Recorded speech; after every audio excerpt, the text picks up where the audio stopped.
We're nearing the end of yet another semester. We'll give tips for any recent or future college graduates out there that are looking for jobs. Welcome to the final Omaha news of the fall semester. I'm Brett Kane. And I'm Kevin Cleaver.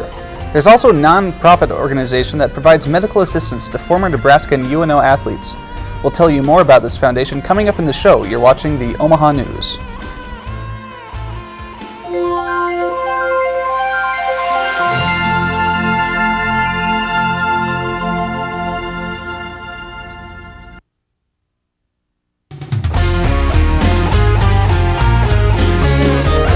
This is the Omaha News, presented by the School of Communication at the University of Nebraska at Omaha, from the studios of UNO Television.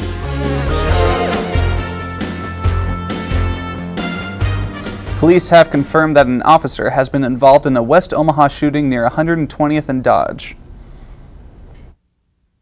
When officers arrived, it was actually transmitted that there was an armed party with a knife that was threatening suicide, last seen walking southbound. When officers arrived, they saw him at 122nd and Burt, and at some point the officer discharged his firearm. The individual is reportedly a 28-year-old white male. He was taken from the scene to Creighton University Medical Center in critical condition. With the holidays upon us, the amount of cards and packages being sent through the mail is overwhelming. But there are alternative ways to avoid waiting in those lines and still get your items shipped and delivered in a timely manner. Samantha Netchkosh reports. The United States Postal Service is making a few changes to its branches and services. These changes brought about by a few factors, including the decrease in first-class mail, increased use of the internet, and also the economy. So we're just like any other business. Gasoline goes up, our costs goes up. Price of paper goes up, our cost goes up. And in 2011, it circulated more than 168 billion pieces of mail. Recently, there was speculation about the possible closure of some rural post offices, but after speaking with the community, Postal spokesperson Roger Humphreys says they're taking a different approach. Not to close the post office, but actually shorten the hours. In other words, that community may be open 8 hours a day, but the majority of the business is done in a 2-hour frame. This means keeping lobby hours open, shortening window hours, and allowing the community to retain their identity by not changing the zip code. The USPS is also getting creative with how and when you can use their services for your shipping and delivering needs. Now, the Postal Service has expanded access. Obviously the internet's out there, so we have USPS.com. We have Click and Ship. You can actually mail your packages from home and the carrier will pick them up and take them and deliver them for you. In addition to those services, you can also order supplies and stamps, calculate postage, track packages, and put in a change of address. We also have what we call contract stations, such as here in Omaha where we have Hy-Vee.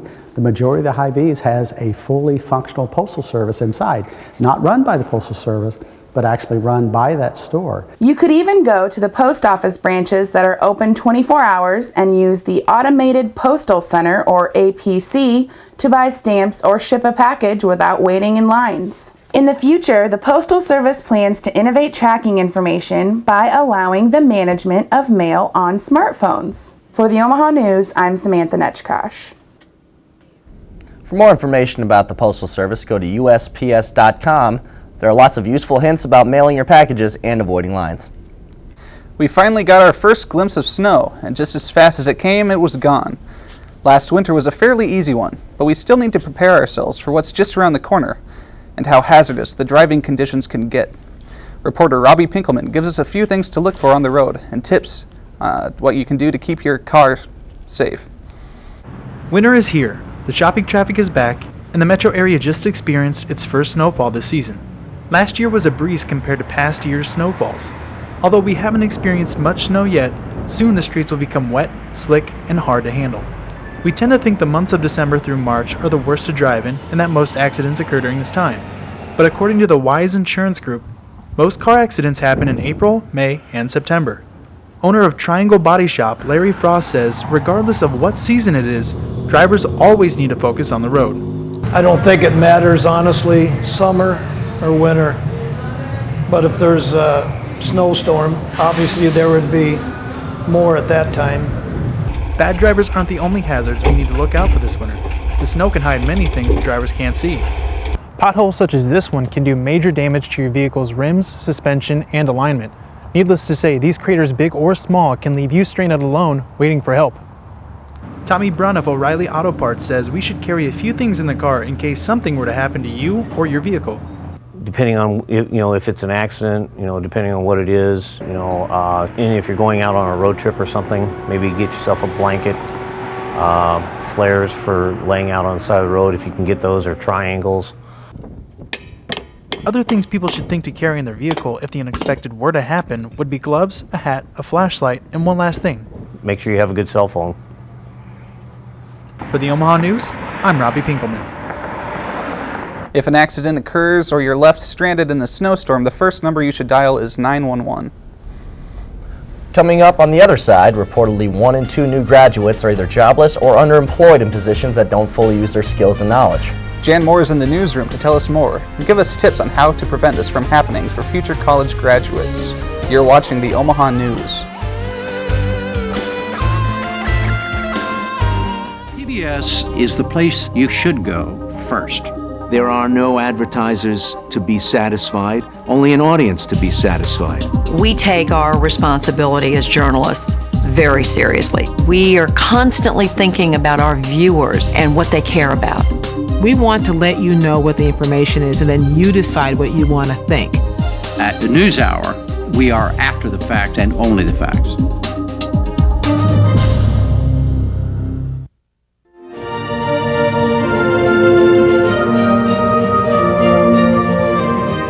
I knew as a music teacher that there were festivals for piano students and that type of thing going up, but there was no real public recognition of children's achievements in music until they got to be in high school. I was embarrassed because I was in middle school, but it was interesting because I didn't think I was good at that point, because you're middle school, you're just you could be best in the orchestra, but you're not sure. I just remember the joy and the giddiness that these students had. They loved coming to the station and having a tour of the station, and it really meant a lot to them to actually have an interview at this radio station, and they were all so excited and so passionate about music. When I became a classical kid, I got to go to the Gilsha Hum concert at the Jazz and Art Museum, and that concert completely changed my life. Being a classical kid really changed the thought of, could I do music professionally?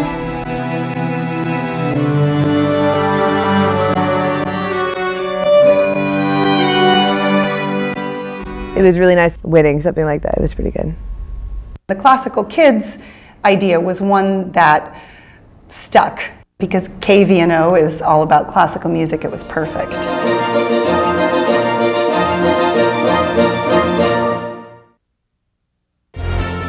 You're watching the Omaha News. Your personal information could easily be compromised if you fail to follow safe practices online. Here are a few tips that could help keep you safe on the internet. Every year, the Monday after Thanksgiving, known as Cyber Monday, is the unofficial kickoff of the online holiday shopping season. And with so many online transactions occurring during the holiday season, it's a good time to remember some basic tips to staying safe while shopping online. One important tip is to only shop from secure websites. Secure websites have HTTPS at the beginning of the URL, and most browsers feature a padlock icon next to the address bar of secure websites. It's also worth taking the time to review a website's privacy and security policies. Even though it may not be the most interesting reading material, it's still a good idea to know how websites are using your personal information. Never give out information such as bank account info or your social security number to any website. Even in the case of reputable payment websites such as PayPal, you should keep your bank account information private, because if your account were to be compromised in any way, so would your finances. And be smart when creating passwords. A lot of websites require you to include a combination of letters and numbers in your password, but you should never use easy-to-guess information, like your pets' names or your kids' names. And under no circumstance should you use the word password as your password. One of the easiest ways to keep your personal information safe online is to use common sense. If a website seems suspicious to you for any reason, you should probably avoid it. As graduation inches closer, college seniors need to start getting serious about their life after college. Jan Moore is in the newsroom. And Jan, I imagine some students are pretty stressed right now. That's right, Brett. College seniors and recent graduates are in a very delicate and crucial, demanding times of their lives. During this time, there can be an overwhelming number of decisions to make, paths to choose from, and obstacles to overcome. It'd be nice to be able to get a job in my field once I graduate. So Many students here at UNO are scrambling to finish final projects. Some are studying for finals, but for many seniors who will soon be graduating are still trying to find a job. I've been looking at internships and doing a lot of research online on companies here in town in the field. Actually, I've done some interviews, but no luck yet. The Career Center inside Milo Bale's Student Center at UNO are seeing more students coming in for help with their resume and interviewing sessions. Reading job descriptions and doing a little research on the company that you're applying for could help you land your dream job. The biggest things that I encourage people to do is to do some research about the job market before they actually start searching for positions. So just reading job descriptions, finding positions that are appealing to them, and then creating the job search materials like a resume. For those planning to enter the workforce after graduation, having a structured find a job plan will help them stay on track and meet their career goals. Jan, I do have one quick question. How long can it take for graduates to find a job once they're finished with college? Well, Brett, when I spoke with Jessica Wolf at the Career Center, she said that graduates should allow up to 6 months before they find a full-time job. Back to you, Brett. Thanks, Jan. Coming up on the Omaha News, there's a bunch of business owners in the Omaha area that you might think are all related to each other, but are they? We'll show you the mystery of this group of people that immigrated from Italy, and we'll find out if in fact they're related or not. You're watching the Omaha News. UNO TV invites you to take a journey around the world, to lush jungles with endangered species, to exotic lands and different cultures, to lost cities beneath the sands. Travel through time to see ancient secrets on the other side of the world, the growth of the American West, or the start of Nebraska's largest city, or just explore our state. Find out about Nebraska in World War II. Learn how Omaha has grown since. Discover the effort to renovate its green spaces, the history of one of its most impressive buildings, or look at its internationally recognized university. For over 20 years, UNO TV has produced award-winning documentaries that explore, educate, and enlighten. To find out more, call 402-554-2516 or visit unotv.unomaha.edu. Community organizers have been active in North Omaha for years, tackling the area's crime, high unemployment, and poor living conditions. Now several of those groups have formed the North Omaha Arts Coalition. Reporter Lindsay Peterson tells us organizers have bought several historic buildings in hopes of bringing art into the community and revitalize the once world-famous entertainment culture back into the area. Yards away from the intersection of 24th and Lake Streets in North Omaha sits a quaint business front, the cornerstone of a small strip of other quaint, vacant storefronts. Opened in 1944, the Carver Savings and Loan Association building was the first African-American-owned bank in Omaha. The landmark bank gave way to other businesses over the years before eventually sitting unused. It's now a renovation project under the umbrella of an ongoing arts revival effort in North Omaha. The Bemis Center for Contemporary Art has teamed up with Chicago urban planner and artist Theaster Gates and his Rebuild Foundation to create a space that serves North Omaha artists and residents alike. We found that the artists who are actually doing great work here don't have great studio spaces. The building will house a few studio spaces, a modest-sized art gallery, an administrative area, a public terrace, and a miniature Big Mama's kitchen. Continuing with community involvement as well as cutting costs, architect Jeff Day of Min Day Architects has lent his services to help the building of the project. And as a professor at the University of Nebraska-Lincoln, Day brought in his students to help. We've got all volunteer labor, of course, with students from Nebraska as well as high school students who've worked on the project as volunteers. Inside, we've used a lot of reclaimed and recycled materials. All the material that was demoed in the space is being reused. But one of the interesting things is that when we did a lot of excavation outside, and when we did that, we discovered all these bottles and bits of broken glass and things that sort of talk to the history of this place when this was once a drinking establishment of some kind and so on. So those have been collected and they'll be somehow displayed inside as sort of remnants of what this building once was. The project has already been fully funded by donors, and McGraw says the interests of the space remain for the benefit of North Omaha residents. And just together with people who live in the neighborhood imagining what the space can be and how it can be, in a sense, an extension of the campus for local schools, for local churches, and for other community organizations. So it's been a very fertile and kind of vibrant process. For the Omaha News, I'm Lindsay Peterson. Dates for completion are tentative and changing, but weather permitting, the project should be completed sometime next year. The Omaha Parks Foundation Playground Initiative is going to hold its first Pancakes for the Parks fundraiser this Saturday. The fundraiser will be held at the Longhorn Steakhouse at 74th and Dodge from 7 a.m. till 10:15 a.m. on Saturday, December 1st. The breakfast will be 100% donation and will be directed towards the playground that you choose. There are 5 small businesses in town that all share the same surname. Reporter Anthony Pontiero visited the businesses to see if they shared any relation.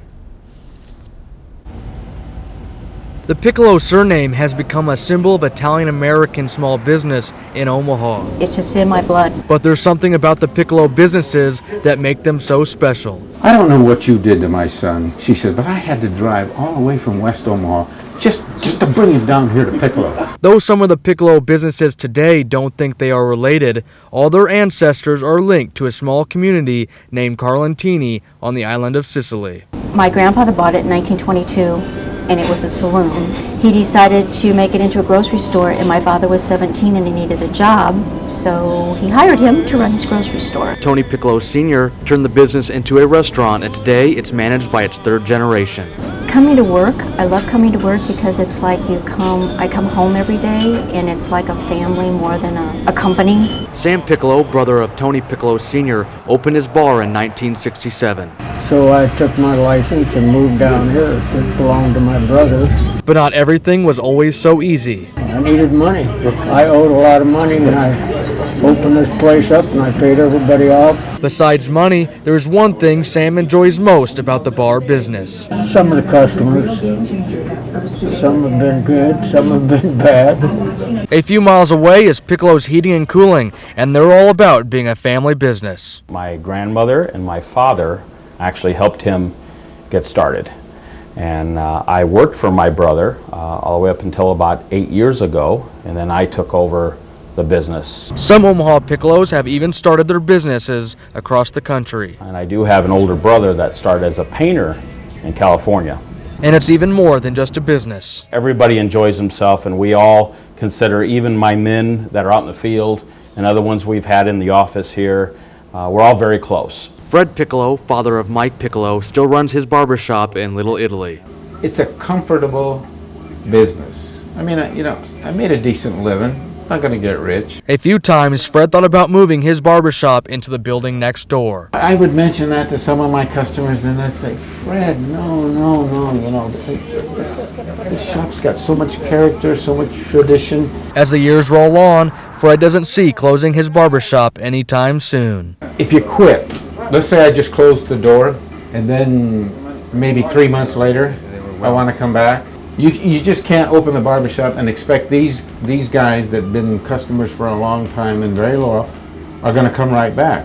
In 1981, Frank Piccolo opened up Piccolo's Florist with a major advantage over his competitors. I was able to capture all the customers from the place that moved to California. And from the beginning, everything was running great. Quite honestly, from day one, we were getting calls. We had businesses. We had plenty to do every day, so we just grew it from there. He also encourages everyone wanting to open up a small business to pay special attention to one aspect. I think like any small business, in hindsight, reevaluate your financing. But even for a longtime florist, there is always a plus in owning a flower shop. It's just the kind of business that makes people happy. Even though most of Piccolo's businesses don't think they share any kind of relationship today, all their ancestors came from Carlentini in the early 1900s. Today, Carlentini's population is 17,000. Just imagine what it was in 1901. For the Omaha News, I'm Anthony Pontiero. Coming up, there are two local teams that are playing in the postseason this weekend. We'll show you the matchups and when they play. And another area team is having a pretty good year in their first full season of Division I action. We'll tell you more about their season after the break. You're watching the Omaha News.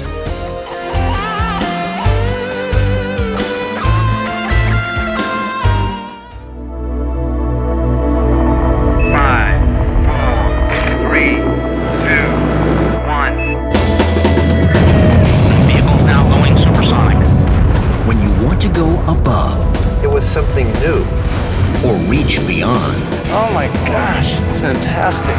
When you want to peer inside. There's something wrong here. This isn't normal. Will it seem almost impossible or push the limit? Large tornado! It's humongous! You need to get out now! When you want to dive deep.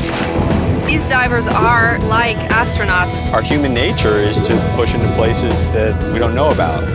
Or go to the edge. There are other worlds out there. We don't know exactly what we're going to find. When you want to find new frontiers. I was truly astonished. You just don't ever know. Nova. Wednesdays on NET1. The UNO men's basketball team is struggling in their first full season playing Division I with a record of 2-5. The women's basketball team, on the other hand, is having a bit more success, as Samantha Netchkosh shows us. The UNO women's basketball team is 4-1 so far in the 2012-2013 season. In their most recent game against Southwest Minnesota State, junior Cassie Vaughn led the Mavs with 11 points and 6 rebounds. Sophomore Kathleen Cox also had a season high of 10 points scored. The Mavs starters, including Jamie Nash, Paige Frauendorfer, and Carolyn Blair Mobley, are also having a good season, with each having an average of more than 9 points scored per game, and with Nash and Frauendorfer closing in on 1,000 career points. The women's basketball team was started back in 1970 and has made appearances at 8 NCAA 2 tournaments. This year they are trying to make it to another one with head coach Chance Lindley in his second season. I think the common thing is just being consistent. I think, whether it's consistent on defense, consistent on offense, it'd be turnovers, I think, across the board. We just have those nice stretches where we're pretty good, and we have still some where we're pretty up and down. We just have a little more. We don't have to be amazing. We just need to be, just level. Currently, the women's basketball team plays here at the Sapp Fieldhouse on the UNO campus, but it's speculated that in the future years to come, they will play at the new arena being built off 67th and Center. Although UNO men's hockey is first in line to make an appearance at the new arena, the volleyball team and men's and women's basketball teams are likely to join them in the 2015-2016 season. For the Omaha News, I'm Samantha Netchkosh. Another UNO athletic team is also having a pretty good season. The Maverick hockey team is ranked on the website uscho.com for the third straight week at 13th. UNO swept Alabama Huntsville this past weekend, including an 8-0 thrashing on Saturday at the CenturyLink Center. Boston College is number 1, followed by New Hampshire, Minnesota, Miami of Ohio, and Denver in the top 5. The Mavericks take their 8-3-1 record on the road to Minneapolis on Friday and Saturday against the third-ranked Golden Gophers of Minnesota. Concussions and other injuries have become a huge talking point in sports today. Not for what happens during an athlete's career, but what transpires after. One former Husker is doing his best to help. Taking the ball, going straight back. Nebraska football is nearly a religion for the Cornhusker faithful. But the lingering effects from the Saturday tradition can complicate health down the road.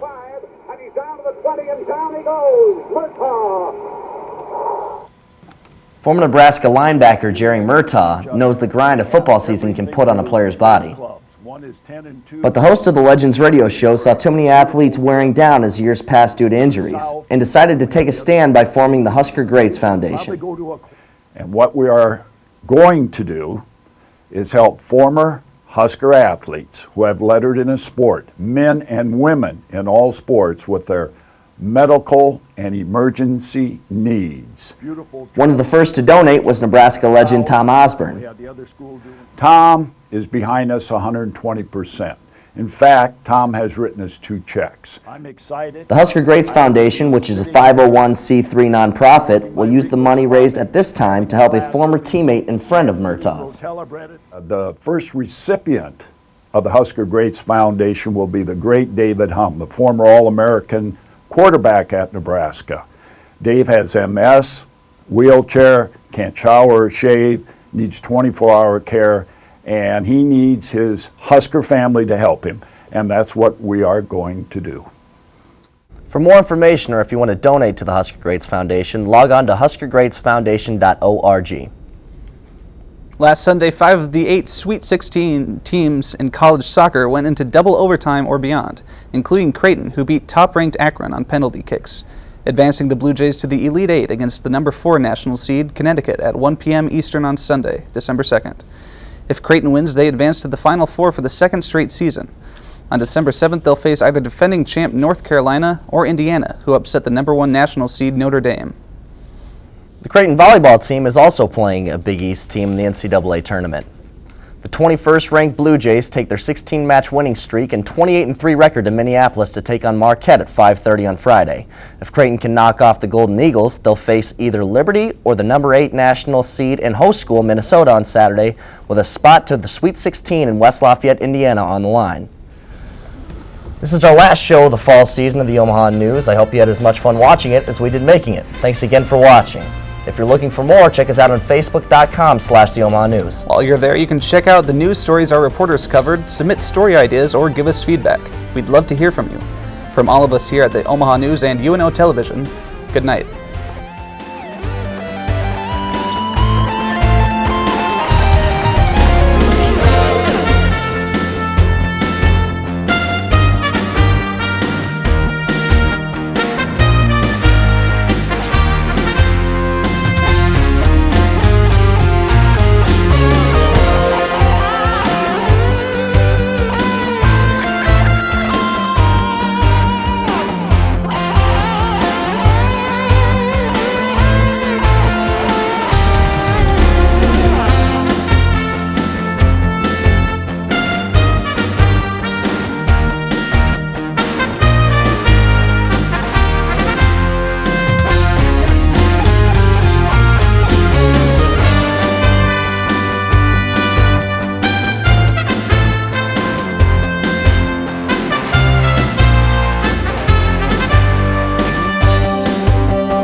KVNO was in a really interesting place. This Victorian mansion near UNO.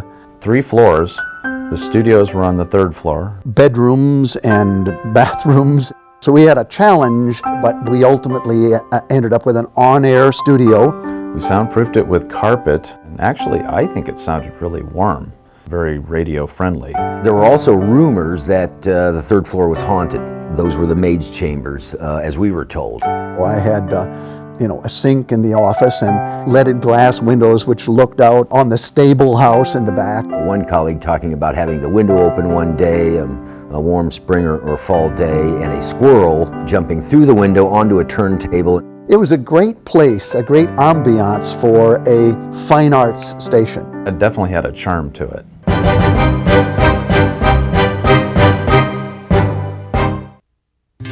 The University of Nebraska at Omaha is a place for tomorrow's leaders, a place where individuals converge on a path to success, getting the attention and direction they need as they begin their career.